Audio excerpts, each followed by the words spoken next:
Good பிள்ளைகள். Right, start பண்ணிக்கொள்வோம். பிள்ளைகள் ட்ரை பண்ணுவோம். இன்றையோட இந்த மண் என்று சொல்ற செக்ஷன் முடிக்கிறதுக்கு முயற்சி பண்ணுவோம்.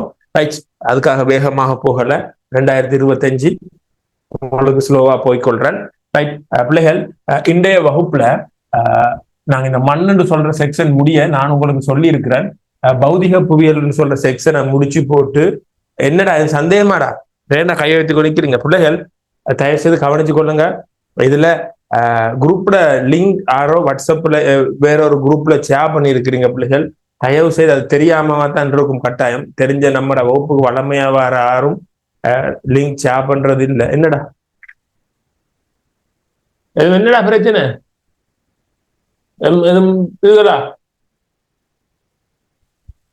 அப்படியா? ஏன் கையை வைத்து கொண்டிருக்கிறீங்க? பிரச்சனை இல்லாட்டி சஃப்னா சஃபா இல்லதானே? ஒரு பிரச்சனையும் இல்லையா? ஓகே, நேரத்தை வீணடிக்க கூடாது பிள்ளைகள். லிங்க யாரோ தெரியாமத்தான் வேற குரூப்ல ஷேர் பண்ணிக்கொள்ளுங்க. தயவு செய்து கவனமான முறையில லிங்க எவருக்கும் ஷேர் பண்ண வேணாம். எவருக்கும் ஷேர் பண்ண வேணாம் லிங்க நீங்க. ரைட், ஓகே, நாங்க ஸ்டார்ட் பண்ணி கொள்ளுவோம். மண்ணுன்னு சொல்ற பகுதியில போன வகுப்புல மண் ஸ்டார்ட் பண்ணிட்டோம். அதுல முக்கியமா மண்ணுன்னு சொல்ற போன வகுப்புல 2 விடயங்கள் படிச்சோம். அதுல மெயினா என்ன விடயம் படிச்சோம் ஞாபகம் இருந்தா? மண்ணுன்னு சொல்ற செக்ஷனுக்குள்ள மெயினான விடயம் என்ன நாங்க படிச்சுட்டோம் போன வகுப்புல? சொல்ல 2026 உங்களோட வகுப்பு தான். டெக்ஸ்ட் பண்ணுங்க. நீங்க மண்ணுக்குள்ள முக்கியமா என்ன படிச்சோம் மண்ணுன்னு சொல்ற செக்ஷனுக்குள்ள கடந்த வகுப்புல நான் சொன்னேன். Very good. மண் எப்படி உருவாகும்? ஒரு பிரதேசத்துல மண் உருவாகணும் என்றால் அதுல என்னென்ன காரணங்கள் அந்த மண்ணை உருவாக்குறதுல செல்வாக்கு செலுத்து. Very good. இந்த செல்வாக்கு செலுத்துறத இன்னொரு சொல்ல படிச்சோம், பாதிக்கும் காரணி. அது தொடர்பா போன வகுப்புல நான் தெளிவுபடுத்துறேன். சோ மண்ணண்டா என்னன்னு படிச்சோம், மன்ற குரோஸ் செக்ஷன் குறுக்கு பக்க பார்வை படிச்சோம். ஆனா நான் வடிவ தெளிவா சொல்லி தந்தேன். மண்ணு சொல்றதுல மிக முக்கியமான பகுதி அந்த மண் எப்படி உருவாகும், அதுல என்னென்ன காரணங்கள் செல்வாக்கு செலுத்தும். 7 காரணம். அதுல குறிப்பா ஒரு 4 காரணங்கள் உங்களுக்கு எப்படி விவரிக்கிறது நான் சொல்லி தந்தேன். சோ நாங்க மிக முக்கியமான ஒரு பகுதி மண்ணுன்னு சொல்றதுக்குள்ள அந்த மண் எப்படி உருவாகும்னு கற்றுக்கொள்றது அது நாங்க போன வகுப்புல படிச்சோம். இந்த மண்ணுன்னு சொல்ற செக்ஷனுக்குள்ள 2022 போன வருடத்துக்கு முன்னுக்கு இந்த மண்ணுன்னு சொல்ற செக்ஷனுக்குள்ள கேள்வி வந்தது.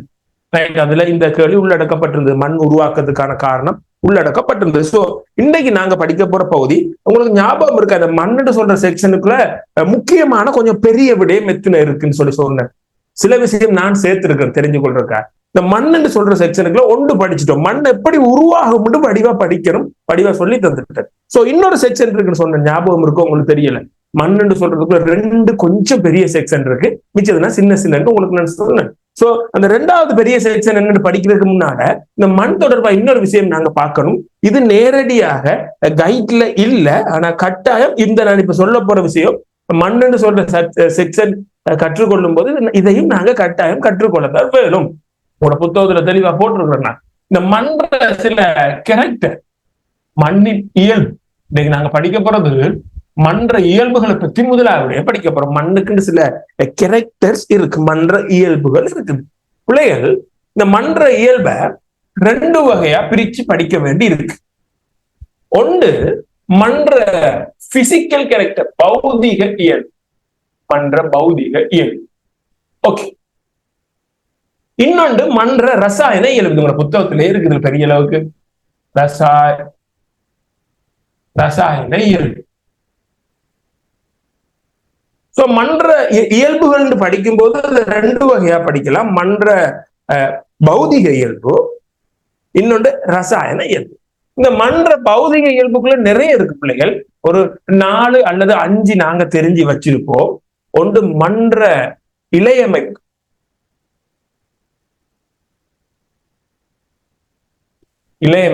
மன்ற இலையமைப்பு ஒரு மன்ற இயல்பு. அடுத்த மண்ணுடைய கட்டமைப்பு, மண் கட்டமைப்பு ஸ்ட்ரக்சர், மன்ற இலையமைப்பு. மண் நீர், மன்ற பௌதிக இயல்பு மண் நீர். மண் வழி, மண் வலி, மிக முக்கியமா மண் நிறம், மண்ணுடைய நிறம், மண்ணுடைய ஆழம், மண்ணுடைய பௌதிக இயல்பு நிறைய இருக்கு. மண்ணுடைய இலையமைப்பு, மண்ணுடைய கட்டமைப்பு, மண் நீர், மண் வலி, மண் நிறம், மண் ஆழம், இப்படி மண்ணுடைய பௌதிக இயல்பு நிறைய இருக்குது. பிரதானமா ஒரு 6 நான் சொல்லி இருக்கிறேன் பிள்ளைகள். மண்ணுடைய ரசாயன இயல்புன்னு சொல்லும் போது அது 2 விடயத்தை குறிக்கும். அதாவது மண்ணில் இருக்கிற இந்த ஐதரசன் அயன் அதுல அளவை வச்சு கொண்டுதான் மண்ற ரசாயன இயல்பு தீர்மானிக்கப்படும். ஐதரசன் அளவு, ஐதரசன் அயன்கள் அளவை வச்சு கொண்டுதான் மன்ற ரசாயன இயல்பு தீர்மானிக்கப்படும். ஐதரசன் அயன்கள் அளவு அதை வச்சு கொண்டுதான் மன்ற ரசாயன இயல்புகள் தீர்மானிக்கப்படும். ரைட், H+ சொல்றது, H+, ஐதரசன் அயன். இந்த மன்ற இந்த ஐதரசன் அயனை வச்சு கொண்டுதான் மன்ற கெமிக்கல் ஃபேக்டர் ரசாயன இயல்புகள் தீர்மானிக்கப்படும். ரைட், இந்த இதுல இருக்கிற விஷயத்தை முதல்ல சிம்பிளா விளங்கிக்கணும். இது ஈஸி. இதனால இதுல ஒரு விஷயம் தான் வரதால இதை முதல்ல விளங்கிக்கணும். மன்ற ரசாயன இயல்புண்டா என்ன, அதுக்குள்ள என்ன இருக்குது அப்படின்னு சொல்லி இதை சிம்பிளா இதை விளங்கிக்கணும். இங்க பக்கம் வருவோம் வேண்டாம். இதுக்குள்ள ஒரு 2 விடயம் தான் இருக்கு. ஒரு மெயினான விஷயம் ஒன்றுன்னு தான் சொல்லலாம். இதுக்குள்ள ரசாயன இயல்புன்னு சொல்றது, மன்ற ரசாயன இயல்பு சொல்றது, மன்ற இந்த ஐதரசன் அயன்கிற செறிவை வச்சு கொண்டுதான் மன்ற ரசாயன இயல்பு தீர்மானிக்கப்படும். மண் அதிகமான இந்த அயன்களோடு இருந்தால் அதுல மண் சில நேரங்கள்ல அமிலமாக இருக்கலாம் அல்லது காரமாக இருக்கலாம். அமிலம், காரம். இப்ப சில மண் அதிகமான கடுமையான காரமா இருக்கலாம், சில மண் ஓரளவு காரமா இருக்கலாம். காரம்னு சொல்லிக்கலாம், அதுலயே வித்தியாசம் இருக்கு. சில மண் ஒரு மெல்லிய காரத்தோடு இருக்கலாம், சில மண் கடும் காரத்தோடு இருக்கலாம், சில மண் லேசான அமிலமா இருக்கலாம், சில மண் நல்ல கடுமையான அமிலத்தன்மை கொண்ட மண்ணா இருக்கலாம், சில மண் அமிலமும் இல்லாம காரமும் இல்லாம ஒரு நடுவான நிலையில இருக்கலாம். சோ மண்ணுடைய ரசாயன இயல்பு என்பது அந்த மண்ணுல இருக்கிற அந்த அமில காரம் அதை தீர்மானிக்கிறது அந்த மண்ணுல இருக்கிற ஐதரசன் அயன்கள். சோ மண்ணுடைய ஐதரசன் அயன்களை வச்சுக்கொண்டு மண்ணுடைய ரசாயன இயல்பு தீர்மானிக்கப்படும். மண் அமிலம் காரமா அல்லது ரெண்டுமே இல்லாம ஒரு நடு பேலன்ஸா இருக்கலாம். அந்த அமிலம் காரமும் கூட குறை என்று வேறுபடும். சோ இதுல பார்க்கும்போது இந்த மண்ணுடைய ஐதரசன்களுடைய அளவு, அதாவது மண்ணுடைய ரசாயன அளவு அளக்கும் போது pH சொல்ற அளவோடு பயன்படுத்தப்படுவாங்க. நீங்க சயின்ஸ்ல படிச்சிருக்கீங்க pH. மண்ணுடைய ரசாயன அளவு அளக்கிறது, அதாவது ஐதரசன் அயன்கள் அளவு அளக்கிறது pH சொல்ற பெருமானம். pH சொல்றது எப்படி அளக்கப்படும்னா, ஒரு மண்ணுல pH சொல்றது 2 வகையில் அளக்கப்படும். pH தாள் இருக்குது, pH காட்டுன்னு சொல்லி இருக்கு, இப்படி நீளமா இருக்கும் pH காட்டு. அத நான் எப்படின்னு சொல்லி சொல்றேன். pH தாள் இருக்கு. அல்லது இப்ப அதிகமா pH தாள் பயன்படுத்தப்படுறது இல்ல. மன்ற ரசாயன இயல்பு, அந்த மன்ற ஐதரசன் இயல்புகளை பார்க்கும்போது இப்ப அதிகமாக பயன்படுத்தப்படுறது ஒரு pH மானி, மீட்டர் pH மானின்னு சொல்றது. pH மானின்னா மீட்டர் பயன்படுத்துவாங்க. அந்த மானி இப்படி இருக்கும், இப்படி ஒரு குறியீட்டுல இருக்கும். அந்த மானி முன்பகுதி கூரா இருக்கும், இதுல டிஸ்பிளே ஒன்று இருக்கும்.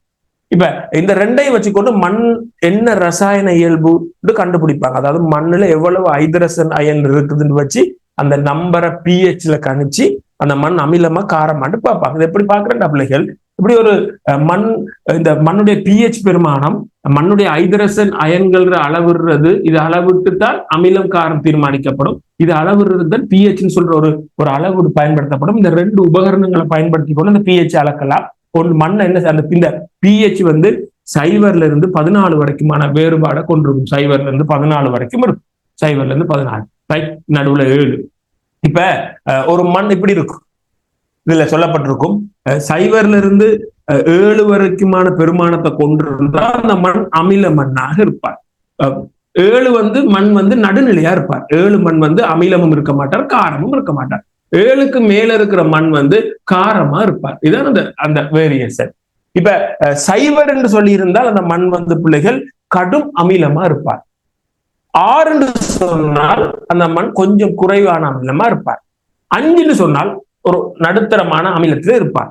இப்ப 8 சொன்னால் அந்த மண் ஒரு நோம்பலான மெல்லிய காரமா இருப்பார். 14 சொன்னால் கடும் காரமா இருப்பார். சோ அதுல அந்த அளவுகள்ல வேறுபடும். இப்ப ஒரு பிரதேசத்து மண் அமிலமா இருக்கா அல்லது கடுமையான அமிலமா இருக்கா அல்லது ஒரு மெல்லிய காரமா இருக்கா கடுமையான காரமா இருக்கான்னு சிம்பிளா கணிக்க முடியும். ஒரு கிளாஸ்ல நீங்க ஒரு தண்ணியை கொஞ்சம் எடுத்து போட்டு எந்த பிரதேசத்து மண்ணோட பிஹெச் பார்க்குறீங்களோ அதை இதுக்குள்ள போட்டு அந்த மண்ணை கரைச்சி விட்டுட்டீங்கன்றால் அந்த மண் வந்து இந்த மண்ணில் இருக்கிற சில விடயம் இந்த நீரோட கரைஞ்சிடும். அதுக்கு பிறகு இந்த தாள் அல்லது இந்த இப்ப இதுதான் பயன்படுத்துறாங்க, இந்த மீட்டரை கொண்டு வந்து இந்த இதுக்குள்ள வச்சு விட்டீங்கன்றால் இந்த தண்ணியில இருக்கிற பிஹெச் இதுல ரீட் பண்ணும், இந்த இதுல நம்பர்ல வாசிக்கும். சோ இதுல 5 வந்துன்னு சொன்னா அந்த மண் அமிலத்தன்மையா இருக்குன்னு கண்டுபிடிக்கிறது. பிஹெச் மானின்னு சொல்றது தாள் பயன்படுத்துவாங்க, தாளை கொண்டு இதுல வச்சா. சோ எங்களுக்கு தெரிஞ்சிருக்கணும் படிவா மண்ணுடைய ரசாயன இயல்புன்னு சொல்றது அந்த மண்ணுல இருக்கிற ஐதரசன் அயன்கள செறிவை வச்சு கொண்டு தீர்மானிக்கப்படுற ஒன்று.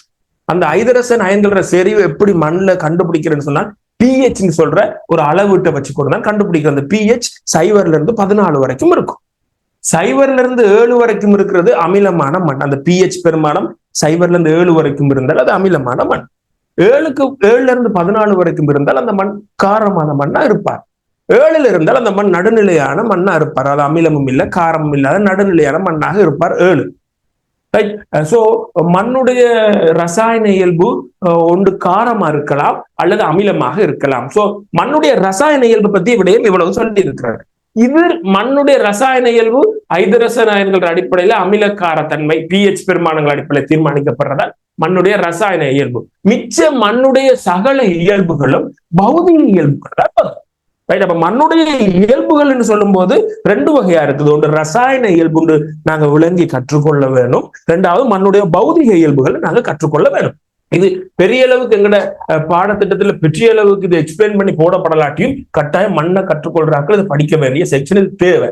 சோ இதுக்குள்ள நான் சில விஷயத்த சொல்றேன். முதலாவது மண்ணுடைய இலையமைப்பும் மண்ணுடைய கட்டமைப்பும் மண்ணுடைய நிறம் சம்பந்தமாகவும் மண்ணுடைய நீர் சம்பந்தமாகவும் சில விஷயங்கள் நமக்கு தெரிஞ்சிருக்க வேணும். மற்றதொன்னும் பெரிய அளவுக்கு விளக்கமா எங்களுக்கு தேவையில்லை. சோ இந்த மண்ணுடைய பௌதிக இயல்புக்குள்ள மண்ணுடைய இலையமைப்பு, மண்ணின் கட்டமைப்பு, நீர், மண்ணுடைய கலர், நிறம், இத கொஞ்சம் ஆக அதிகமாக தேவையில்லை, ஒரு கொஞ்சம் உங்களுக்கு விளங்கி கொள்ற அளவுக்கு நான் சொல்றேன். தயவு செய்து உங்களுக்கு பௌதிக புவியியல் தவணை 1க்குரிய புத்தகம் தந்திருப்பேன். நீங்க பிள்ளைகள் அதோட இந்த விடயங்களை வகுப்புல நான் சொல்ற விடயங்களை நீங்க நோட் பண்ணி கொள்றீங்க. பிறகு உங்களோட புத்தகத்தோட ஒப்பிட்டு ஒரு ஏதாவது விடுபட்ட பகுதிகள் அப்படி அதை கவனமா சேர்த்து கொள்ளுவீங்க. Okay, right. பிள்ளைகள் ஏதாவது இதுண்டா வகுப்பு முடிய சந்தேகங்கள் கேட்டுக்கொள்ள முடியுமா? பிறகு கேட்டுக்கொள்ளுங்க, இப்ப தேவையில்லை. ரைட். இப்ப வகுப்பை கவனிச்சுக்கொள்ளுங்க. முதல்ல மண்ணின் இலையமைப்புன்னு சொல்றதை என்னன்னு சொல்லி பார்ப்போம். மண்ணுடைய தயவு செய்து நீங்க இப்ப வடிவ பாடத்தை விளங்கிக் கொள்ளணும், இது செய்யணும்னு சொன்னால் நான் சொல்ற விடயத்தை கொஞ்சம் கவனமா பாருங்க. உங்களோட புத்தகத்தை பார்த்து அதை கைட்லைட் பண்ணி கொண்டிருப்பீங்க சில இதுகளை வச்சு. அதை விட நான் இப்ப மண்ணுடைய இலையமைப்பு சொல்லிட்டேன்னா மண்ணுடைய இலையமைப்பு தலையங்க போட்டு அதுல முதலாவது பாயிண்ட்ஸ் என்ன சொல்ல போறேன் அது சம்பந்தமா அதை வடிவ விளங்கி கொண்டு நோட் பண்ணுங்க. அதுக்கப்புறம் நீங்க உங்களுக்கு புத்தகம் அதைத்தானே எக்ஸாம் படிப்பீங்க, அதோட இந்த 2 இது எல்லாத்தையும் வாசிச்சு மேலதிகமா ஏதாவது சொல்லி இருந்தால் சேர்த்து கொள்ளலாம். அதுக்கப்புறம் 2ஐயும் ஒப்புட்டு சந்தேகங்கள் இருந்தா அடுத்த வகுப்புல கேட்கலாம். இப்படி ஒரு கற்கும் போதுதான் நல்ல விஷயம். வெறுமனே நான் சொல்ல சும்மா கேட்டுக்கொண்டிருந்தீங்க என்றால் அது பிரயோசனம் இல்லை. கவனிச்சு கொள்ளுங்க பிள்ளைகள். இந்த மண்ணுடைய இலையமைப்பு என்பது பிள்ளைகள் இந்த மண்ணுல நிறைய துணிக்கைகள் இருக்கு. ஏண்டா நாங்க படிச்சோம், பாறை உடைவு துண்டுகள் மண்ணுல இருக்கிற ஒரு துணிக்கை. அதே மாதிரி தாவரங்கள எச்சங்கள் மண்ணுல இருக்கிற ஒரு துணிக்கை. அதே மாதிரி விலங்குற எச்சங்கள் மண்ணுல இருக்கிற துணிக்கை. சோ மண் என்று சொல்றது துணிக்கைகள், தண்ணி, காத்து, சில நுண்ணுயிர்கள், இதெல்லாம் சேர்ந்ததுதான் மண். மண்ணை ஒருக்கா அள்ளி நீங்க படிச்சிருப்பீங்க சயின்ஸோ இல்ல, ஒரு மண்ணை அள்ளி ஒரு நுணுக்கு காட்டியில வச்சு பார்க்கும்போது அந்த மண்ணுல பெரிய பெரிய பாறைகள் மாதிரி தெரியும். அந்த மண்ணுல இருக்கிற சின்ன சின்ன துணிக்கைகள் அது பாறை உடைஞ்ச துண்டு. அதோட மண்ணுல சில பூச்சிகள் புழுக்கள் நகர்ந்து கொண்டு போகும். மண்ணுல இலைகள் இருக்கும், உக்குன இலைகள் இருக்கும், உக்காத இலைகள் இருக்கும், சில உக்கியும் உக்காத இலைகள் மண்ணுல இருக்கும். சோ மண்ணுல வடிவா பாருங்க, மண்ணுன்னு சொல்றது நான் இப்ப சொல்லப்பட்ட அந்த விடயங்கள்லாம் சேர்ந்து மிக்ஸ் பண்ணி இருக்கிறதா மண். பெரும்பாலும் பாறைகள்ல இருந்து சிதைவுல வந்த இந்த சின்ன துணிக்கைகள் மண்ணுக்குள்ள இருக்கும். சோ மண்ணுடைய இலையமைப்புன்னு சொல்றது எதன் அடிப்படையில தீர்மானிக்கப்படும்னா மண்ணுல இருக்கிற இந்த துணிக்கைகள் அடிப்படையில தீர்மானிக்கப்படும். மண்ணுல இருக்கிற இந்த துணிக்கை, சின்ன சின்ன துணிக்கைகளை வச்சு கொண்டுதான் மண்ணுடைய இலையமைப்பு தீர்மானிக்கப்படும். நல்லா கவனிக்கணும். அதாவது மண்ணுல இருக்கிற பெரிய சைஸ் கற்கள் கவனிக்க மாட்டாங்க மண்ணுடைய இலையமைப்பை கருதும் போது. அதாவது 2 மில்லிமீட்டருக்கும் குறைவான துணிக்கை, மண்ணில் இருக்கிற 2 மில்லிமீட்டரை விட குறைவான துணிக்கையை வச்சு கொண்டுதான் மண்ணுடைய இலையமைப்பு தீர்மானிக்கப்படும். பிள்ளைகள் உண்மையிலே இந்த மண்ணிட எப்படி சொல்றது, மண்ணுல அந்த 2 மில்லிமீட்டருக்கு குறைவான துணிக்கைகள் 3 வகையான துணிக்கைகள் இருக்கு. அதுல கொஞ்சம் பெரிய துணிக்கை 2 மில்லிமீட்டர்ல அந்த கீழே இருக்கிறதுல கொஞ்சம் பெரிய துணிக்கையை சொல்றது மணல் துணிக்கைன்னு சொல்றது. மணல் துணிக்கை. இந்த துணிக்கையில 3 டிவைட் பண்ணுவாங்க. மணல் துணிக்கை ஒன்று, மணல். இன்னொன்று பிள்ளைகள் களி துணிக்கை, களி. இன்னொன்று அடையல் சொல்றது, அடையல் அல்லது வண்டல் சொல்றாங்க. மணல், களி, அடையல். இது 3 என்னன்னு சொன்னா பிள்ளைகள், மண்ணுல இருக்கிற இந்த 2 மில்லிமீட்டருக்கு குறைவான அந்த துணிக்கைகளை இப்படி 3 பிரிச்சு வச்சிருக்கு. மணல், களி, அடையல். இப்ப சில மண் பிள்ளைகள் இந்த துணிக்கைகளை அதிகமாக கொண்டிருக்கும். சில மணல் துணிக்கைகளை அதிகமாக கொண்டிருக்கலாம். ஒரு மண்ணல்னா அதுல இந்த மணல் துணிக்கை கணக்கு இருக்கலாம். களி, அடையலை விட மணல் துணிக்கை கணக்கு இருந்தது என்றால், அதிகமாக அந்த மண்ணில் இருந்தது என்றால் அந்த மண் மணல் மண் என்று சொல்லுவோம். பெரிய விஷயமே இல்லை, மிக இலகுவான விஷயம். களித்துணிக்கைகள் அதிகமாக இருந்தால் அந்த மண்ணை களிமண் என்று சொல்லுவோம், களிமண் என்று சொல்லுவோம். அடையல்கள் அதிகமாக வண்டல்கள் இருக்கும்போது அந்த மண்ணை அடையல் மண் அல்லது வண்டல் மண் என்று சொல்லுவாங்க. இப்ப சில மண் பிள்ளைகள் 3மே சேம்ல இருக்கும். கிட்டத்தட்ட மணல் துணிக்கை 30%, களி துணிக்கைகள் 30%, அடையல் துணிக்கைகள் 30%, கிட்டத்தட்ட 30, இல்லாட்டி ஒரு 32, 100% எடுத்தா 32, 33, இப்படி கிட்டத்தட்ட ஒரே அளவுல அந்த மண் துணிக்கைகள், இந்த 3 மண் துணிக்கைகளும் ஒரே அளவுல பேலன்ஸ் ஆகி இருக்கும் என்றால் அந்த மண்ணை சொல்றது இருவாட்டி மண், நல்ல வளமான மண்ணா இருப்பார். அத நல்ல வளமான மண், இருவாட்டி மண் சொல்லுவாங்க, வளமான மண்ணா இருப்பார். சோ மண்ணுல இருக்கிற துணிக்கைகள்ல 70% மேல அல்லது குறிப்பா 50% மேல மணல் துணிக்கைகள் இருக்கும்னா அந்த மணல் மண். சோ மண்ணுடைய இலையமைப்பு என்பது பிள்ளைகள் நல்லா கவனிச்சு கொள்ளணும். மண்ணுடைய இலையமைப்பு என்பது மண்ணுல இருக்கிற 2 மில்லிமீட்டருக்கு குறைவான துணிக்கைகளை வச்சு கொண்டுதான் மண்ணுடைய இலையமைப்பு தீர்மானிக்கப்படும். அந்த 2 மில்லிமீட்டருக்கு குறைவான மண்ணுடைய துணிக்கைகளை மணல் துணிக்கை, களி துணிக்கை, அடையல் துணிக்கைன்னு 3 பிரிக்கலாம். ஒரு மண்ணுல இந்த 3 துணிக்கைகள்ல மணல் துணிக்கை அதிகமாக அந்த மண்ணுல இருந்தால் அது மணல் மண், களித்துணிக்கை அதிகமாக இருந்தால் களிமண், அடையல் துணிக்கை அதிகமாக இருந்தால் அடையல் மண், இப்படி சொல்லுவாங்க. 3ம் ஒரே அளவுல கிட்டத்தட்ட வீதத்தில் இந்த மண்ணுல இருந்தால் அது இருவாட்டி மண், பலமான மண்ணா இருப்பார். இப்ப இந்த மண்ணுடைய இலையமைப்பு 2 வகையான இலையமைப்பு சொல்லுவாங்க. ஒன்று நாங்க படிப்போம், அடுத்த மெயினான செக்ஷனுக்கு அது வரும், அது தெரிஞ்சிருக்கணும். மண்ணுடைய இலையமைப்பு சொல்லும்போது சில மண்புள்ளிகள் மென்மையான இலையமைப்பா இருப்பார், சிலது நல்ல என்னன்னு சொல்றது கடினமான இலையமைப்பா இருப்பார். கடினமான சோ மண்ணுடைய இலையமைப்பு மென்மையான கடினமான இருக்கலாம். சில மண் ஆக கடினமான இலையமைப்பா இருக்கலாம். கடினமான இலையமைப்புள்ள மண்ணுல இந்த மணல் துணிக்கை கணக்கு இருக்கும். மென்மையான இலையமைப்புள்ள மண்ணுல களிமண் துணிக்கை கணக்கா இருக்கும். நம்ம பிரதேசத்து மண் மென்மையான இலையமைப்பை கொண்டிருக்கா அல்லது கடுமையான இலையமைப்பை கொண்டிருக்கா நாங்க செக் பண்ணணும்னு சொன்னால், நம்ம கொஞ்சம் ஈரமாக்கப்பட்ட மண், எந்த மண்ணை நாங்க செக் பண்ண போறோம், அந்த மண்ணோட இலையமைப்பு சொட்டானது அல்லது கடுமையானதுன்னு செக் பண்ண போறோம் என்றால், அந்த ஈரமான மண் எடுத்து நாங்க 2 விரல்கள் இடையில வச்சுக்கொண்டு அதை எப்படி உருட்டி பார்க்கும்போது அந்த மண் ஒரு நரநரத்த தன்மை, இந்த பெரிய துணிக்கையில் இருந்தால் அந்த மண் ஒரு உருட்டும் போதே தெரியும். அனுபவம் உள்ள அது சம்பந்தப்பட்ட ஆட்களுக்கு அது கடினமான மண்ணா இருக்கலாம். அந்த உருட்டும் போது நல்ல சொப்டா மா மாதிரி மாவை தண்ணியில போட்டு சொப்புற மாதிரி மென்மையா இருந்தால் அது மென்மையான இலையமைப்பு. சோ மண்ணுடைய இலையமைப்பு மென்மை கடினம் அந்த வேறுபாட்டுக்குள்ள இருக்கும். மண்ணுடைய இலையமைப்பு தீர்மானிக்கப்படுறது மண்ணில் இருக்கிற அந்த துணிக்கைகள் அடிப்படையில. துணிக்கைகள் 3 வகையா இருக்குது, அதுல வீதங்கள் அடிப்படையில மண்ணுடைய இலையமைப்பு தீர்மானிக்கப்படும். இது தொடர்பான விடயம் உங்களோட புத்தகத்துல மிக தெளிவா போட்டிருக்க. இது ஆக இதுக்கு மேல நீங்க பார்க்க தேவையில்லை. இத கொஞ்சம் இவ்வளவு விளங்கி இருந்தீங்கன்னா காணும். ஏதாவது விளக்கம் இல்ல தெரியலாட்டி மறுபடியும் ஒரு ரெக்கார்டிங்க பாருங்க, அல்லது வகுப்பு முடிய அடுத்த வகுப்புகள் அதை பார்த்து விளங்கலாட்டி என்னட்ட கேட்கலாம். இப்ப மண்ணுடைய ஸ்ட்ரக்சருக்கு போகும், மண்ணுடைய கட்டமைப்பு அல்லது ஸ்ட்ரக்சருக்கு போகும். மண்ணுடைய கட்டமைப்பு. ஓகே, மண்ணுடைய கட்டமைப்புன்னு சொல்றது போது பிள்ளைகள் இப்ப இப்படி இருக்கு. மண்ணுடைய இலையமைப்பும் மண்ணுடைய கட்டமைப்பும் நீங்க உங்களோட புத்தகத்துல வாசிச்சு பார்க்கும்போது சில நேரங்கள்ல உங்களுக்கு அது விளங்கி கொள்ள கஷ்டமா இருக்கலாம். இதுல பாருங்க, மண்ணுடைய இந்த கட்டமைப்பு நீங்க சில டைம்ல விளங்கி கொள்ள உங்களுக்கு கடினமாக இருக்கலாம். பாருங்க, 1 minute பிள்ளைகள். ஓ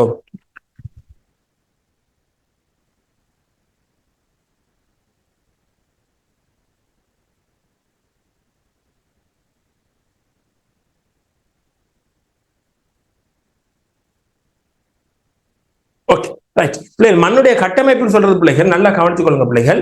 அந்த மண்ணுடைய கட்டமைப்பும் எந்த அடிப்படையில தீர்மானிக்கிறோம்? இவ்வளவு நேரம் நாங்க படிச்சது மண்ணுடைய இலையமைப்பு. நல்லா கவனித்துக் கொள்ளுங்க. மண்ணுடைய இலையமைப்பு என்ன அடிப்படையில தீர்மானிக்கும்?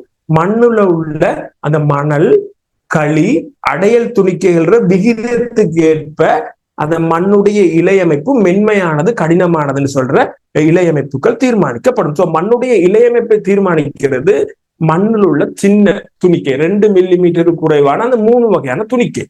சோ அந்த துணிக்கைகள் வீதத்துக்கு ஏற்ப மண் மென்மையான இலையமைப்பு, கடினமான இலையமைப்புன்னு தீர்மானிக்கப்படும். இப்ப மண்ணுடைய கட்டமைப்பு பிள்ளைகள் அந்த துணிக்கைகள் தான் தீர்மானிக்கப்படும். மண்ணுல உள்ள அதே துணிக்கை தான் 3 வகையான துணிக்கையா பிரிக்கிறோம்ல. ஒன்று மணல் துணிக்கை, அடுத்தது களி துணிக்கை, அடுத்து அடையல் துணிக்கை. அடையல். சோ இந்த 3 துணிக்கைகள் தான் மண்ணுடைய ஸ்ட்ரக்சர், கட்டமைப்பை தீர்மானிக்கும். இப்ப மண்ணுல எப்படி இருக்கு பிள்ளைகள்? இந்த களித்துணிக்கை அதிகமாக இருந்தால் அந்த மண் ஒட்டும் தன்மையா இருக்கும். ஒட்டும் தன்மையா இருக்கும். மணல் துணிக்கை அதிகமாக அல்லது அடையல் துணிக்கை அதிகமாக இருந்தால் அந்த மண் ஒட்டா தனித்தனியா இருக்கும்.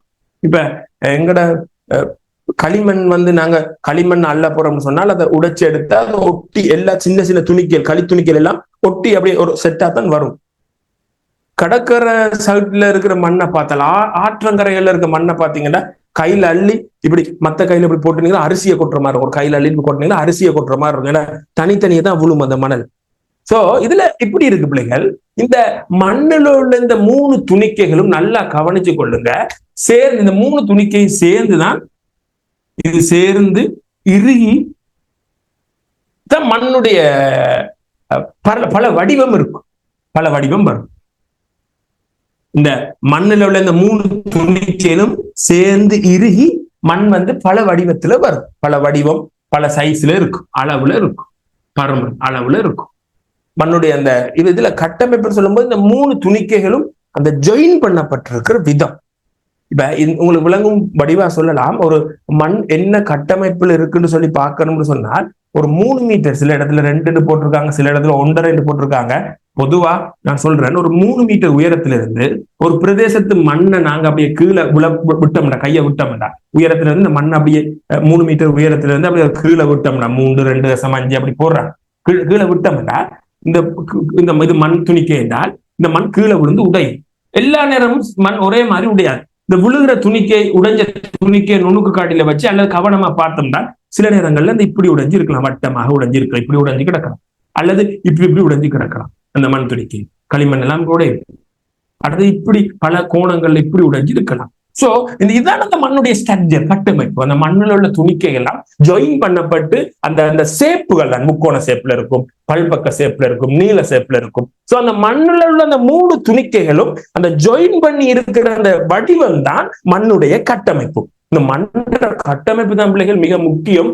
என்ன விடயத்துக்குன்னு சொன்னால் இந்த மன்ற நீர், மண்ணுடைய வழி அதுகளை தக்க வைக்கிறதுக்கு மண்ணுடைய கட்டமைப்பும், இதுக்கு முன்னுக்கு படிச்ச மண்ணுடைய இலையமைப்பு மிக முக்கியமானது. ஏன்னா மண்ணுல எவ்வளவு நீர் இருக்கோ அந்த அளவுக்கு மண் வளமா இருக்கலாம்.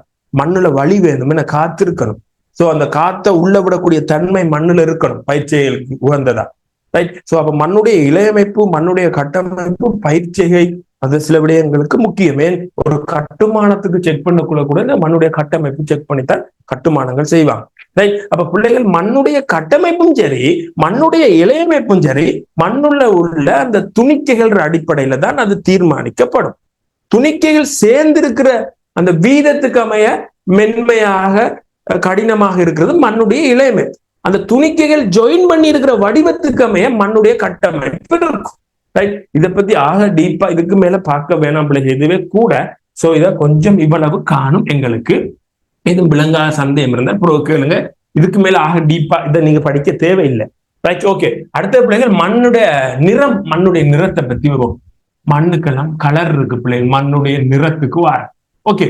மண்ணுடைய நிறத்தை பார்க்கும்போது பிள்ளைகள் நல்லா கவனிச்சு கொள்ளுங்க.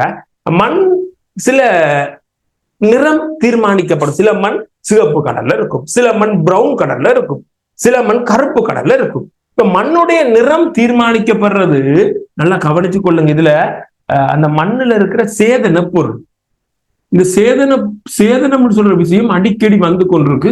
நான் அது வரும்போதெல்லாம் நான் அந்த சேதன என்று சொல்றது என்ன என்று சொல்லிக் கொண்டுதான் இருக்கிறேன். சேதனம் என்று சொன்னால் தாவர விலங்கு.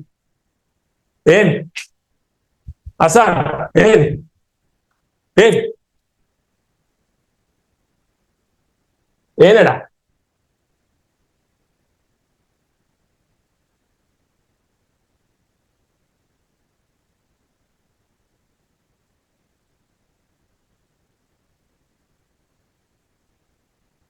கை சும்மா இருக்காதாடா அவனுக்கு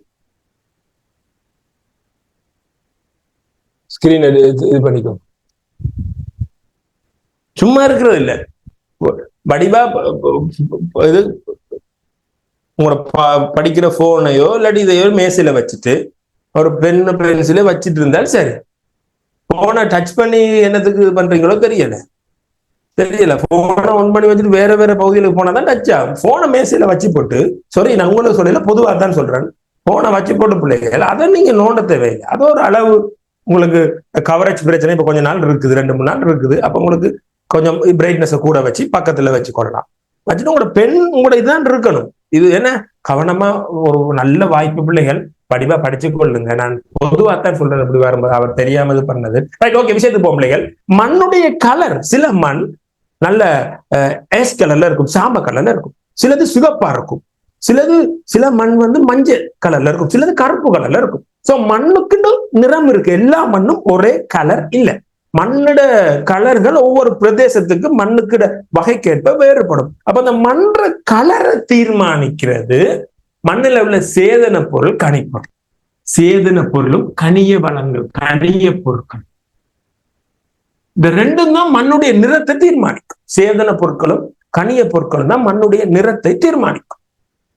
இதுல இந்த கனிய பொருள் மண்ணுக்கு எப்படி கிடைக்கும் என்றால், பாறை உடைந்து வரும் சின்ன சின்ன துண்டு அதான் மண்ணுக்கு கனிமத்தை சேர்க்கும். பாறைகளில் வானிலையால் அழிந்த சிதைவுகள் தான் மண்ணிட கனிய பொருட்களை சேர்க்கிற ஆள். மண்ணுக்கு சேதன பொருள் எப்படி சேரும்னா தாவர விலங்குட கழிவுகள், எச்சங்கள் வரும். இப்ப சில மண் பாத்தீங்கன்னா நல்ல கருமை நிறத்துல இருக்கும், கருப்பு கலர்ல இருக்கும். ஒரு மண் கருமை நிறத்துல இருக்குது என்றால் அந்த மண்ணுல சேதன பொருள் இவர் அதிகமாக இருப்பார். சேதன பொருள் அதிகம், சேதன பொருள் அதிகம். இப்ப சில மண் பிள்ளைகள் ஒரு சிகப்பு கலர் செந்நிறத்துல இருக்கிறது.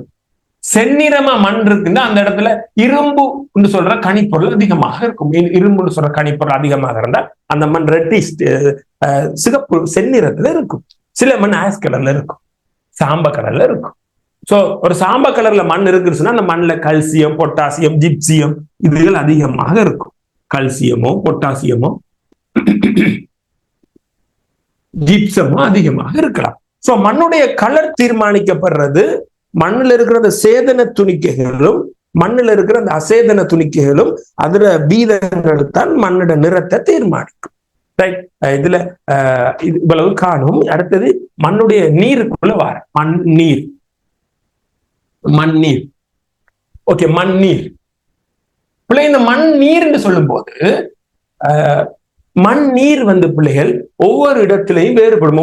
ஒவ்வொரு மண் பிரதேசங்கள்ல இருக்கிற மண்ணிலையும் மண் நீர் வேறுபடும்.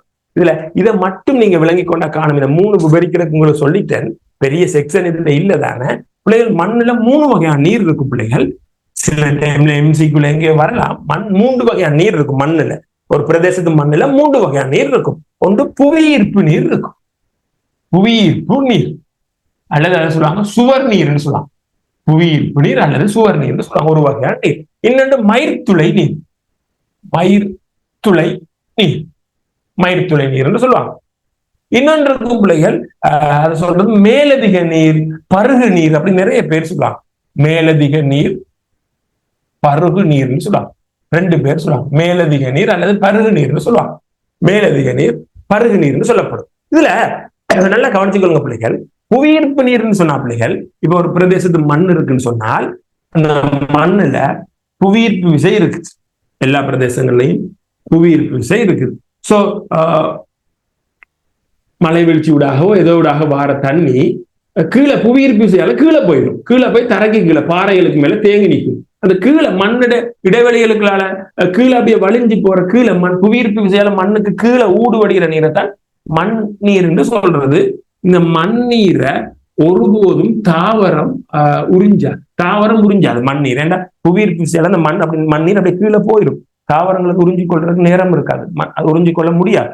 இந்த மயிர்த்துளை நீர்னு சொன்ன பிள்ளைகள் இத எப்படி சொல்றது, இப்படி மன்ற துணிக்கைகளோட பிணைக்கப்பட்டுள்ள நீர். மண் துணிக்கை இருக்கு, மண்ணுல 3 வகையான துணிக்கை இருக்குன்னு படிச்சோம். களி துணிக்கை, அடையல் துணிக்கை, அப்படி படிச்சோம்ல. அந்த மண்ணுடைய துணிக்கையில சுத்தி அந்த இருக்கிற மண்ணுடைய துணிக்கையில சுத்தி இருக்கிற அந்த நீர் தான் மயிர்த்துளை நீர்னு சொல்லுவாங்க. அந்த மண் துணிக்கிற இடைவெளிகள்ல இருக்கிற நீர் இதுதான் தாவரம் குடிக்கிறது. தாவரத்துல வேறு உறிஞ்சுறது இந்த நீரை தான். இது மேலதிக நீர்னு சொல்றது பிள்ளைகள் மண்ணுடைய துணிக்கைகளோட தான் இருக்கும். அது இறுக்கமான பிணைப்பு பிள்ளைகள். இது ஒரு ஸ்ட்ராங்கா மண்ணோட பிணைக்கப்பட்டிருக்கும், இறுக்கமான பிணைப்பு கொண்டதாக இருக்கும். மண்ணுல ஒரு இறுக்கமான பிணைப்பு கொண்டது நீர் மேலதிக நீர்னு சொல்றது. இது இந்த மேலதிக நீரை மண்ணை விட்டு பிரிக்கலன்னு சொன்னா மிக கடினமான ஒன்று. ஏன்னா மண் துணிக்கையோட அந்த அளவு இறுக்கமா அது ஃபிட் பண்ணப்பட்டிருக்கும். ஒரு மேலதிக நீரை மண்ணை விட்டு நாங்க அகற்றணும்னு சொன்ன பிள்ளைகள் அந்த மண்ணை 100°C அளவுக்கு சூடாக்கணும். சட்டியில போட்டு சூடா வறுத்தெடுத்தாதான் அந்த மேலதிக நீர் மண்ணை விட்டு போகுமாம். அந்த அளவுக்கு மண் துணிக்கையோட ஃபிட் பண்ணப்பட்டிருக்குமா. இதுவும் தாவரம் உறிஞ்சாது, இதையும் தாவரம் உறிஞ்சாது. Right, okay. இப்ப மண்ணுடைய இயல்புகளை பத்தி பார்த்தோம். நான் நினைச்சது டக்குன்னு சொல்லிடலாம்னு ஒரு பெரிய செக்ஷனா போயிட்டேன்னு. ஓகே, நல்ல தெளிவா விளங்கி கொள்ளுங்க. இந்த மண்ணுடைய இயல்புகள் சொல்ற விஷயம் எங்கட பாடத்திட்டத்துல இருக்கிற ஒரு விடயம். ஆனால் இந்த மண்ணுடைய இயல்புகள் இந்த நாங்க மண்ணுன்னு சொல்ற படிக்கிற செக்ஷனுக்குள்ள விரிவாக போட்டு ஆராயப்பட இல்லை. ஆனால் நாங்க படிச்சோம் இப்படி ஒரு பாடம், உங்களுக்கு தெரியுமோ தெரியல, மண்ணின் இப்படி படிச்சோம், பௌதிக புவியியலின் உபத்துறைகள் சொல்லி படிச்சோம். நிலவுருவம் 2026 ஞாபகம் இருக்கோ தெரியல. காலநிலையியல், நீரியல், மண்ணியல், அப்படி படிச்சோம். மண்ணோட உபத்துறை என்னென்ன, அதுக்குள்ள என்ன நாங்க பிறகு படிப்போம்னு படிச்சோம். ஒரு ஆரம்ப பாடம் அதுல படிச்சோம். மண்ணுன்னு சொல்ற விஷயத்துக்குள்ள நாங்க மண்ணுடைய இயல்புகளை, பௌதிக இயல்பு, ரசாயன இயல்புன்னு படிப்போம்னு சொல்லி அங்க படிச்சோம். அதுல இருக்குது, அதுவும் பாடம் தான். சோ அதுல டீப்பா படிக்கல. சோ இதுல அது டீப்பா படிக்க வேணும், அதனால சொல்லி தந்திருக்கு. சோ மண்ணுடைய இயல்பு 2 வகை. ஒன்று மண்ணுடைய பௌதிக இயல்பு, ரசாயன இயல்பு. ரைட், மறுபடியும் ஒருக்கா ரெக்கார்டிங்க பாருங்க. நான் அடுத்த செக்ஷன் ஸ்டார்ட் பண்றேன், மண்ணுடைய அடுத்த செக்ஷன். சோ நான் இன்னைக்கு முடிச்சு கொள்ளுவோம் தெரியல. சோ நான் சொன்னேன், உங்களுக்கு ஞாபகம் இருக்கா? இந்த மண்ணுன்னு சொல்ற விடயத்துக்குள்ள முக்கியமா கொஞ்சம் பெரிய விஷயம் 2 விஷயம் இருக்குன்னு சொன்னேன். ஒன்று போன வகுப்புல படிச்சோம். அது என்ன, மண் எப்படி உருவாகும், என்னென்ன காரணங்களால மண் உருவாகும். இது இந்த மண்ணுன்னு சொல்ற செக்ஷனுக்குள்ள ஒரு பெரிய விடயமா பார்த்தோம். இப்ப 2வது பெரிய விஷயம் என்னன்னு சொல்லி நாங்க படிக்க போறோம். இதை கொஞ்சம் கவனிச்சு கொள்ளணும். தயவு செய்து நீ எழுதித்தான் படிக்கணும். இந்த நோட்ஸை வச்சுக்கொண்டு கனவு காண்றாத, அப்படி இல்ல. வகுப்புல அப்படி இருக்கிறவன் ஒரு குறிப்பிட்ட நாளோட விலகி போயிடுவான். இது நீங்களே தேடி பிடிச்சி என்ன, சிலர் சும்மா 1 மாதம் போய் பார்ப்போம் எப்படி வகுப்பு ஒழுங்கா இருக்கான். என்ன நிறைய சூம் வகுப்பு போயிருப்பீங்க, ஏமாத்தப்பட்டிருப்பீங்க. சிலரை சொல்றேன், டைமுக்கு நடக்காது, நிறைய காரணங்களால தொழில்நுட்ப பிரச்சனைகள் இருக்கலாம். சோ இதுக்கு பார்த்திருப்பீங்க. அதுக்கு பிறகுதான் ஓகே படிக்கிற வழி என்று சொல்லி நிறைய பிள்ளைகள் இதுதான் ஜியோகிராபிக் வழி, இந்த ஆள் தான் வழி என்று படிச்சு கொண்டு இருக்கிறீங்க. படிச்சு ரிசல்ட்ஸும் வந்திருக்கு. பாஸ்ட் நான் சொல்றதுல வேலை இல்லை. நீங்க உங்களோட ஸ்கூல்கள்ல யாரோ ஒரு ஆள் நல்ல ரிசல்ட்ஸோ ஏதோ ஒரு இதுல யூனிவர்சிட்டி அதை போய் உங்களை வழிபடுத்தி தான் இவ்வளவு பேர் வந்திருப்பீங்க. மற்றபடி என்ன நேரவோ இதுல பார்த்தாக்கள் இல்லைன்னு. அதனால நான் உங்களுக்கு சொல்ல தேவையில்லை இந்த பாடங்களை பத்தியோ படிப்புகளை பத்தியோ. ஆனா உங்களை பத்தி எனக்கு தெரியாது. ஆனா கண் முன்ன இருந்தீங்க என்றால் மண்டையில குட்டி இதுதாண்டாண்டு கடுமையான முறையில சொல்லி திணிச்சிருப்பேன். அந்த சந்தர்ப்பம் இதுல இல்லை எனக்கு. பட் ஒரு ஆசிரியர் எவ்வளவு செய்யணுமோ அவ்வளத்தையும் சொல்லக்கூடிய சந்தர்ப்பம் சூம்ல இருக்குது. ஒரு நல்ல வடிவா எக்ஸ்பிளைன் பண்ணி வடிவா தெளிவா காட்டக்கூடிய விடயம் சூம்ல அது நேரடியை விட. ஆனால் மாணவர்கள் சார்புல எனக்கு அது விளங்கல. அதனால தான் நான் சொல்றது, ஒரு ரஃபான ஒரு கொப்பியை வச்சு நான் சொல்ற விடயத்தை திகதியை போட்டு எழுதி கொண்டே வரணும். உன்கிட்ட நோட்ஸ் தந்தாலும் இதை எழுது, அதை மறந்துடாது. அதான் பெஸ்டான விஷயமா இருக்கும். நீங்க எழுதுற பிள்ளைகள் உங்களோட ரிசல்ட்ஸ்ல வித்தியாசம் தெரிஞ்சிருக்கும். என்ன ரைட், ஓகே பிள்ளைகள். இந்த 2வது பெரிய விஷயம் மண்ணுன்னு சொல்ற செக்ஷனுக்குள்ள 2 பெரிய விஷயம் இருக்கு. முக்கியமான விஷயம் பார்த்தோம். அதுல 2வது பெரிய விஷயம் இலங்கையில் இருக்கிற மண் வகையை பற்றி படிக்க போறோம். நான் இலங்கையை இப்படி எழுதுறேன், நீங்க இப்படி எழுதாதீங்க. நான் ஒரு முறை இறுதி பரீட்சை திருத்தும் போது இப்படி ஒரு விட எழுதியிருந்தான்டா ஒருத்த, நீரியல் வட்டம். எப்படியாப்பட்ட ஆளா இருப்பான்டா அவன், இப்படி எழுதியிருந்தான்டா நீரியல் வட்டம். அவ்வளவு சோம்பேறிடா, நீரியல் வட்டம் இப்படி எழுதியிருந்தான் இறுதி பரீட்சையில. ஓகே, அதனால நான் இலங்கையை எப்படி எழுதுறேன், நீங்க எப்படி எழுதாதுங்க, இலங்கையில முழுக்க எழுதுவீங்க. சோ இலங்கையில மண் வகையை பத்தி படிக்க போறோம். மண் வகை.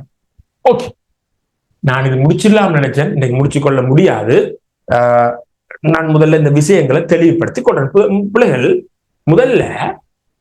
முதல் நல்லா கவனிச்சுக்கணும்.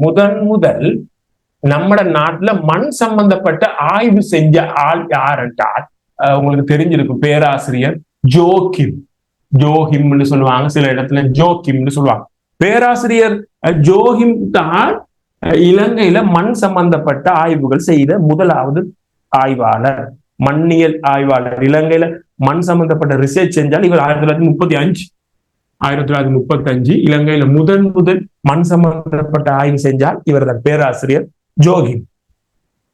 இதுல எல்லா பிரதேசங்களுக்கு போய் மண்ணுடைய சேம்பிள் எடுத்து கலெக்ட் பண்ணி அந்த மண்ணுடைய தண்ணித்தன்மை எப்படி இருக்கு, அந்த மண்ற கலர் எப்படி இருக்கு, அந்த மண்ணுடைய இலையமைப்பு எப்படி இருக்கு, அதோட கட்டமைப்பு எப்படி இருக்குன்னு சொல்லி அந்த மண்ணை வடிவ ஆராய்ஞ்சி அவரோட பிரதேசத்துக்கு கொண்டு வந்து மண்ணு வடிவ ஆராய்ஞ்சி இலங்கையில 7 வகையான மண் இருக்குன்னு இவர் வகைப்படுத்தி இருந்தார்.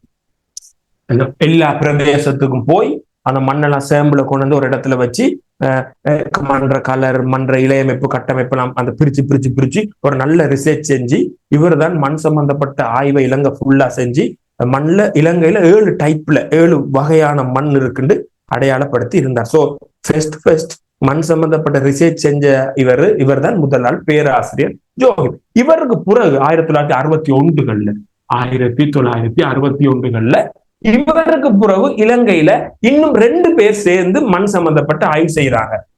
சிஆர் பானபொக்கே, பேர் உங்களுக்கு கொஞ்சம் வித்தியாசமா இருக்கலாம், சிங்களவர்கள் பானபொக்கே இப்படியாப்பட்ட ஒருவர் பானபொக்கே. இன்னொருவர் மூர்மன், சில இடத்துல மூவர் மண் இருக்கு, மூர்மன் அவர் பேர்லயே மண் இருக்குடா. சோ இந்த பானபொக்கேயும் என்ன பொக்கே, பானபொக்கே சரியா, பானபொக்கையும் இந்த மூர்மண், சில இடத்துல மூவர் மண் இருக்கும், பிரச்சனை இல்லை. இவங்க 2 பேரும் ஜோஹிமுக்கு பிறகு இலங்கையில மண் சம்பந்தப்பட்ட ஆய்வு செய்யறாங்க. இவங்க 2 பேரும் 1961 ஆய்வு செஞ்சு இலங்கையில இவங்க 2 பேரும் 12 மண் வகை இருக்குன்னு சொல்றாங்க. 12 மண் வகை இருக்குன்னு சொல்றாங்க. உண்மையிலே பிள்ளைகள் இந்த ஜோஹிம் தான் இலங்கையில மண் சம்பந்தப்பட்ட பெஸ்ட் ரிசர்ச் செஞ்ச ஆள். ஆனா இந்த மண் வரைபடத்தை இலங்கையில முதல் கீர்னால்தான் இவர் தான் பிள்ளைகள். இது நோட்ல தரையில இது எக்ஸ்ட்ரா விஷயம் இருந்தாலும் வச்சுக்கொள்ளுங்களேன். மண் சம்பந்தப்பட்ட படம் இலங்கையை கீறி அதுல இந்த இடத்துல இந்த மண் இருக்குன்னு ஒவ்வொரு கலர் அடிச்சு வேறுபடுத்தி காட்டின அந்த மண் வரைபடத்தை முதல்ல செஞ்சது பானபொக்கே. மண் சம்பந்தப்பட்ட ஆய்வு செஞ்சது ஜோஹிம் தான். மண் சம்பந்தப்பட்ட வரைபடம் முதல்ல கீறினது பானபொக்கே. இது இல்ல, நான் சொல்லிக் கொள்றேன் பிள்ளைகள்.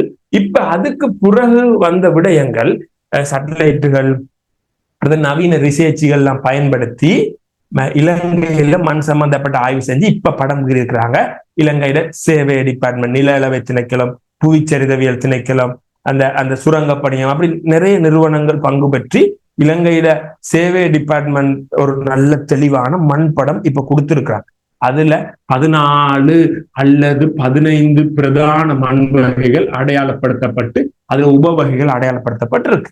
சோ இலங்கையில பிரதான மண் வகை இத்தனைதாண்டு சொல்ற அளவுக்கு இல்ல, 12 இருந்து 15 வரைக்கும் பிரதான மண் வகையாக அந்த கடைசி அந்த சேட்டலைட் இமேஜ்கள் நவீன கருவிகள் மூலமாக சொல்லப்பட்டிருக்குது. ஸோ நாங்க படிக்க போறோம் 5 3 8 10 11 மண் வகை நாங்க படிக்க போறோம். ஸோ பிரதானது 12 15க்குள்ள இருக்குமா பிரதான மண் வகை. இதுல இப்ப நான் காட்ட போறேன் அந்த பிரதான மண் வகைகள் என்ன பேர்களோட இருக்குது, அது எப்படி இருக்குன்னு வடிவா தெளிவா சொல்ல போறேன் பிள்ளைகள். வடிவா விளங்கிக் கொள்ளுங்க. இந்த விஷயத்தோட நான் உங்களோட சந்தேகத்துக்கு நேரம் தாரன், கவனமா இதை பார்த்து கொள்ளுங்க. அடுத்த வகுப்போட நாங்க முடிச்சு கொள்ளலாம், நான் அவசரப்பட்டு சொல்ல முடியாதா? இங்க பாருங்க பிள்ளைகள், இப்ப நான் ஒரு படத்தை கீறிக்கொள்றேன், என்னோட சேர்ந்துடா நீங்களும் அந்த படங்கள் கீறும்போது கீறியன அப்படித்தான் கற்றுக்கொள்ளணும். அப்பதான் மறக்காத ஞாபகத்துல நிற்கும். வெறுமனே காதால கேட்டுக்கோறோம் தான் நான் சொல்றது கொஞ்சம் உங்களுக்கு வடிவ விளங்குற மாதிரி இருக்கும். பிறகு மறந்துடுவீங்க. எழுதி எழுதி எழுதி படிக்கும்போது அது மறக்காது. ரைட், இப்படி சும்மா ஒரு இலங்கை மாதிரி வைப்போம். ரைட், இப்ப பிள்ளைகள் நல்லா கவனிச்சு கொள்ளுங்க. இந்த இலங்கைய காலநிலை ரீதியா ரெண்டா பிரிக்கிறான். நம்ம இலங்கைய காலநிலை ரீதியா ரெண்டா பிரிச்சு பெரும்பாலும் படிச்சு கொண்டு இருக்கிறது. அதாவது இந்த பகுதி என்னத்தை வச்சுக்கொண்டு பெரும்பாலும் பிரிக்கிறாங்கன்னு சொன்ன பிள்ளைகள், மழை வீழ்ச்சியை வச்சுக்கொண்டு இலங்கையில பிள்ளைகள் இந்த பகுதி பிள்ளைகள் அதிகமான மழையை பெறுகின்ற பிரதேசம். இந்த பகுதி கொஞ்சம் ஒப்பீட்டளவுல இதோட ஒப்பிடும்போது குறைவான மழையை பெறுகின்ற பிரதேசம். வெப்பத்துல வேறுபாடு இல்லை பெரிய அளவுக்கு, மழை வீழ்ச்சியில பெரும் வேறுபாடு இருக்கு. சோ இந்த அதிகமான மழையை பெறுகின்ற நான் இந்த நீலக்கடல்ல காட்டியிருக்க பிரதேசத்து பிள்ளைகள் இலங்கையில ஈர வலயம் சொல்லுவாங்க. இது ஈர வலயம். இந்த பிரதேசத்து பிள்ளைகள் உலர் வலயம்னு சொல்லுவாங்க, அல்லது வறண்ட வலயம். ரெண்டும் ஒன்று தானே வறண்ட வலயம். சோ இலங்கையர் கிளைமேட் ரீதியா, அதாவது வெயில பெரிய அளவுக்கு பாகுபடுத்தல, மழை வீழ்ச்சியை வச்சுக்கொண்டு இலங்கைய ரெண்டு பகுதியா பிரிச்சிருக்கிறாங்க. ஒன்று ஈர வலய பகுதி, ஈரமான அதிக மழை பெய்கிற இடம் ப்ளூல காட்டி இருக்கிறது. ரெண்டாவது உலர் பகுதி அல்லது வறண்ட பகுதி. இப்ப பிள்ளைகள் நல்லா கவனிச்சு கொள்ளுங்க. சில மண் வகை இந்த கணக்க மழை பெய்கிற இந்த ஈரமான இடத்துல இருக்கு. இலங்கையில் இருக்கிற 12 தொடக்கம் 15 பிரதான மண் வகை இருக்கு. அதுல நாங்க 11 மண் வகை தான் நம்ம பாடத்திட்டத்துல இருக்கு, அதைத்தான் படிக்கணும். அதுல சில மண் இதுக்குள்ள மட்டும்தான் இருக்கு, ஈர வலயத்துல மட்டும்தான் இருக்கு. சில மண் இதுல மட்டும்தான் இருக்கு, உலர் வலயத்துல மட்டும்தான் இருக்கு. சில மண் இதுக்குள்ளேயும் இருக்கு, இதுக்குள்ளேயும் இருக்கு. சோ நம்ம இலங்கையில மண் வகைப்பாட அந்த சேவை டிபார்ட்மெண்ட் வகைப்படுத்தும் போது, அல்லது மண்ணை தொடர்பாக இலங்கையில என்னென்ன வகையான மண் இருக்குன்னு சொல்லி தெளிவா கற்றுக்கொள்ளும் போதும் அதைத்தான் எங்க பாடத்திட்டத்துல போட்டிருக்காங்க. நமக்கு தெளிவாக தெரியணும் இலங்கையில ஈர வலய மண் வகை என்ன. ஈர வலயம்னா என்னன்னு காட்டியிருக்கோம், இந்த அதிகமான மழை பெய்கிற இடம். சோ இதுக்குள்ள என்னென்ன வகையான மண் இருக்கு. அதே மாதிரி இலங்கையில உலர் வலயத்துல என்ன மண் வகை இருக்கு. உலர் வலய மண், உலர் வலய அல்லது வளையடா இப்படியாடா வளைய இதாடா வளைய, உலர் வளைய அல்லது ஈர வளைய. இப்ப சிலமன்றா ரெண்டு இடத்துலயும் இருக்கு. அதை எப்படி சொல்றது? ஈர மற்றும் உலர் வளைய மண்வகை, ஈர மற்றும் உலர் வளைய மண்வகை. சோ இப்படி தெளிவா விளங்கணும். அடிக்கடி எம்சிக்கு கேள்விக்கு வாரது. நான் உங்களுக்கு இப்ப எம்சிக்கு கேள்வி பார்க்கல சேர்த்து பிள்ளைகள், உங்களுக்கு இது பாடமாக்கியே ஆகணும். நீங்க கொஞ்சம் கடினம் பிள்ளைகள், இந்த இது பாடமாக்குறது தயவு செய்து எழுதி எழுதி பாடமாக. எம்சிக்குல கேட்பாங்க, 5 மண்ணை தந்து போட்டு பின்வரும் தெரிவுகளுள் உலர் வளைய மண் எது, பின்வரும் தெரிவுகளுள் எம்சிக்குல ஈர வளைய மண் எது, பின்வரும் தெரிவுகளுள் ஈர வளையத்திலும் உலர் வளையத்திலும் காணப்படும் மண் வகை எது, இப்படி கேள்வி வரும். அதனால 11 மண் வகை சொல்ல போறோம். அந்த 11ல எந்த மண் ஈர வளையத்தில் இருக்கும், எந்த மண் உலர் வளையத்தில் இருக்கும், எந்த மண் ஈர வளையத்திலையும் உலர் வளையத்திலையும் ரெண்டுலையும் இருக்கும் நாங்க பாடமாக்கத்தான் வேணும். முதலாவது இந்த மண் சம்பந்தப்பட்ட விஷயம் பிள்ளைகள் யாரும் சில நேரம் கைட நீங்க பேஸ் பண்ணி படிச்சு கொண்டிருந்தால் இந்த 12ஆம் ஆண்டு செக்ஷன் சிலது கைட்ல சில டிரான்ஸ்லேட்ல பிள்ளையா இருக்குது. இப்ப நாங்க இலங்கையில 11 மண் இருக்கு, அதை நாங்க வகை மண்ணை முழுக்க எழுத போறோம். அதோட நான் முடிச்சிடுறேன். இதுல பிள்ளைகள் 3 வகையான மண்ணை பத்தி விபரமா படிப்போம். 3 வகையான மண்ணை பத்தி மட்டும்தான் விபரமா படிக்கணும். அதுதான் படிக்க போறோம். 11 நாங்க படிக்க போறது இல்லை. 11 எங்க இருக்கு அந்த பேர் தெரிஞ்சா காணும். 3 தான் விபரமா படிக்க போறோம். அதுல ஒரு மண்ல ஒரு மண் வகையில கைட்ல இப்படி போட்டிருக்கிறாங்க. உண்மையில இப்படி இருக்க வேண்டியது ஒரு மண் இப்படி இருக்கு, சாதாரண இப்படி இருக்கு, நடுத்தர ஆழம் கொண்டது. மண்ணுக்கு ஆழம் இருக்கு.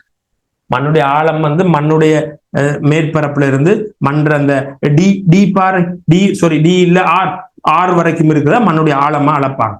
சோ இந்த நாங்க படிக்க போற மண் வகையில உண்டு நடுத்தர ஆழமான மண்ணா இருக்கும். அந்த மண்ணுல நீர்த்தன்மை, ஒரு நல்ல வடிகால் தன்மை இருக்கும், சிறந்த வடிகால் தன்மை. அந்த மண் சிறந்த வடிகால் தன்மையா இருக்கும். வடிகால் தன்மை இங்கிலீஷ் கைட்ல சரியா இருக்கு. மண் இந்த மண் ஒரு மண் வகை படிக்கும் போது வரும்போது பார்ப்போம். நடுத்தர ஆழம் கொண்ட மண். அடுத்த பாயிண்ட், அந்த மண்ணுல சிறந்த வடிகால் தன்மை இருக்கு, தண்ணி நல்லா ஓடி போகக்கூடிய தன்மை இருக்கு. இது தமிழுக்கு டிரான்ஸ்லேட் பண்ணும்போது எப்படி டிரான்ஸ்லேட் ஆயிட்டு பாருங்க, அது பிள்ளையா டிரான்ஸ்லேட் ஆயிட்டு. அந்த டிரான்ஸ்லேட்ல நடந்ததை சொல்றேன். மண், இந்த மண்ணானது சாதாரண ஆழத்தில் போதுமான நீரை கொண்டுள்ளது. பிள்ளைகளா, சாதாரண ஆழத்தில் போதுமான நீரை கொண்டுள்ளது. எப்படி பிள்ளை கைட்ல அப்படித்தான் இருக்கு. அது சாதாரண ஆழம் கொண்டது, நடுத்தர ஆழம் கொண்டது, நல்லா தண்ணி வடிஞ்சோடும். அடுத்து எப்படி மாறிட்டு, சாதாரண ஆழத்தில் போதுமான தண்ணி இருக்கு. சாதாரண ஆழம் கொண்ட அந்த மண் அடுத்தது தண்ணி வழிஞ்சோடக்கூடிய தன்மை இருக்கு. அது ஒரு மண் இப்படி மாறிட்டு. சோ அதை படித்து தரும்போது நிறைய விஷயங்கள் இந்த செக்ஷனுக்கு சின்ன டிரான்ஸ்லேட்ல சின்ன சின்ன விஷயம் இருக்குது. அதை சொல்லுவேன், உங்களோட புத்தகத்துல தெளிவா போட்டிருக்கிறேன். கவனமான முறையில அதை பார்த்துக் கொள்ளுங்க. சோ எங்களோட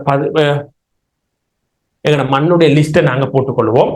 அதை போட்டுட்டு நான் உங்களை முடிச்சு கொள்றேன். முதலாவது ஈர வளையத்தில் இருக்கிறது, நல்லா கவனிச்சுக்கோ. செங்கபில லட்ரசோல் மண். மண்ணுன்னு சொல்ற சொல்ல எழுதல, லட்ரசோல். சில நேரங்கள்ல இந்த லட்ரசோல லட்டசோல்னு சொல்லலாம். லட்ரவ லட்டசோல் இல்லாட்டி லெட்ரசோல், ரெண்டும் சரியா. செங்கபில லட்ரசோல் அல்லது லெட்ரசோல். நீங்க செங்கபில லட்ரசோல் எழுதுங்க. இது கைட்ல பிழையாக டிரான்ஸ்லேட் பண்ணப்பட்டுட்டு செங்கபில லேராசோலோ ஏதோ இருக்குது, லேரோசோலோ லேராசோலோ, அது டிரான்ஸ்லேட்ல வந்த பிள்ளை. அப்படி படிக்கவே நான் கைட வச்சிருக்கிறோம்னு சொல்றேன், நான் புத்தகத்துல திருப்பி தந்தேன். சோ முதலாவது இலங்கையில ஈரவளையத்தில் இருக்கிற மண் செங்கபில லட்ரசோல் மண். ரைட், செங்கபில லட்ரசோல் மண். Reddish brown latosol soil. Okay. ரெண்டாவது செம்மஞ்சள் பொட்சோல் மண். செம்மஞ்சள் பொட்சோல் மண். பொட்சோலிக்குன்னு சொல்லுவாங்க, பொட்சோல்னு சொன்னாலும் சரி. செம்மஞ்சள் பொட்சோல் மண். சில சொற்கள் இருக்காது, நோட் பண்ணணும், வடிவா பார்த்து உங்களோட புத்தகத்தை புரோவருக்கா பார்க்கணும். செம்மஞ்சள் பொட்சோல் மண் அல்லது செம்மஞ்சள் பொட்சோலிக் மண். Reddish yellow podzolic, reddish yellow podzolic. Okay. மூணாவது மண் சதுப்பு மற்றும் சேற்று நிலங்களில் உள்ள மண். சதுப்பு மற்றும் சேற்று நிலங்களில் உள்ள மண். சதுப்பு மற்றும் இப்படி பேர் எழுத தெரிஞ்சிருக்கணும், சதுப்பு மற்றும் சேற்று நிலங்களில் உள்ள மண். சோ இலங்கையில இந்த ஈர வளையத்துல மட்டும் இருக்கிறது இந்த 3 மண் வகை. இப்ப உலர் வளைய மண் வகைக்கு வருவோம். முதலாவது இங்க பாரு, இந்த செங்கபில வருது. இங்க செங்கபில வண்டல் மண். வண்டல் மண் இது உங்களுக்கு குழப்பாது, இதுல தெளிவா இருப்பேன், ஏன்னா இதுதான் நாங்க படிக்க போறோம். அடுத்தது காரமற்ற கபில நிற மண். காரமற்ற கபில நிற மண். காரமற்ற. மூணாவது காரமற்ற கபில நிற மண். இங்க பாரு, இதுல செம்மஞ்சள், இதுல கொஞ்சம் குழம்பிடக்கூடாது, வழியா பார்க்கணும். இந்த இந்த சொல்லிட்டான் குழப்புறது. செம்மஞ்சள் பொட்சோலிக் மண் இங்க இருக்கு, செம்மஞ்சள் பொட்சோலிக் மண் இருக்கு. இங்க செம்மஞ்சள் லட்ரசோல் மண் இருக்கு. வடிவா பாரு, லட்ரசோல் மண் 2 இடத்துலயும் இருக்கு. இதுதான் குழப்புறதா? இந்த 3 தான் உனக்கு குழப்புறது. இந்த 3 தான் வடிவா பார்த்துக்கோ. செம்மஞ்சள் பொட்சோல், செங்கபில லட்ரசோல், செம்மஞ்சள் லட்ரசோல். இது 3 தான் குழப்பம், வேற ஒண்ணும் குழப்பாது. எம்சிக்குள்ள கேட்கும் போது ஈர வளையத்தில் இருக்கும் மண் எதுன்னு கேட்கும் போது இந்த 3 தான் குழப்பம். 3ஐயும் பார்த்தீங்கன்னா காட்டும். இங்க இருக்கிறது செங்கபில லட்ரசோல், இங்க இருக்கிறது செம்மஞ்சள் லட்ரசோல், இங்க இருக்கிறது செம்மஞ்சள் பொட்சோல், அங்க இருக்கிறது செம்மஞ்சள் லட்ரசோல். இதுலதான் குழப்பம், மற்றபடி குழப்பாது. இது 3 தான் டைவர்ட் பண்ண பார்க்கும். இந்த எம்சிக்கு பிள்ளை எடுக்க வைக்க பார்க்கும். ஒரு எழுதுனா பெரிய விஷயம் இல்லை. அடுத்த பிள்ளைகள் கிரமுசோல்.